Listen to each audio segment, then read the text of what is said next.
Okay, I'm gonna pick up with the gonna do the other expenses and then pick up from there. Okay, I posted all of my expenses. Let's go down here and make sure that they're all zeroed out or they have zero balances. Starting with rent expense, I credited it and it had a debit balance, so now that is zeroed out, and then it had a debit balance and I closed it by credit, and now it also has a zero balance. Okay, so let's move on to step 3. So now I need to close income summary with a debit up to $41,000. So we're going to go down here to income summary. And this is the third journal entry that we did. And we debited it for $41,000. So now income summary has a balance of 0. And this is account number 32. So I posted that. I should have stayed where I was because we're going to close income summary to capital, and I believe capital is right beside it. So this was journal entry number 3, and I closed it. I debited income summary and I credited capital if you look at the journal entry. So now I have a credit of $41,000 to capital. I have a credit balance and then I credited capital, which means I just added income summary or my net income to capital. So it's going to make that go up by $41,000. So now I have $656,850. So now I can go back up and show that I posted that to account 33.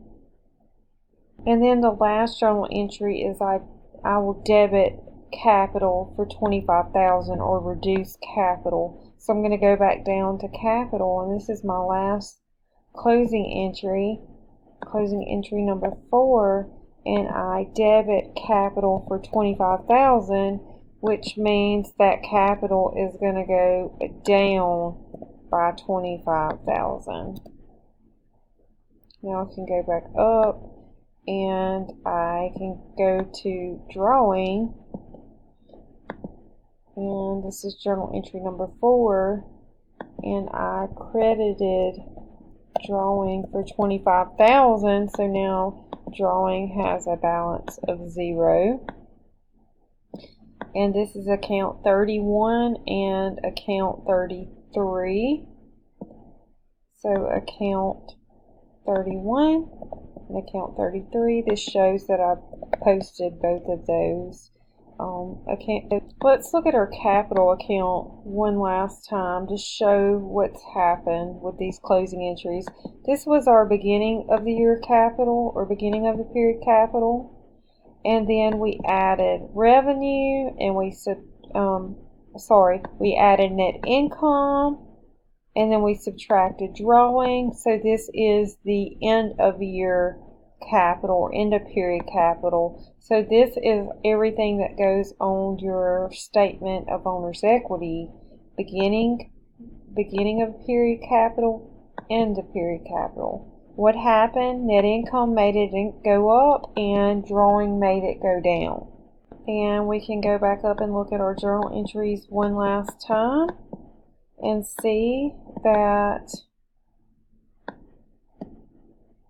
all of these have been posted, so that looks good. And then our fees earned has a 0 balance. Our wages expense have a 0 balance.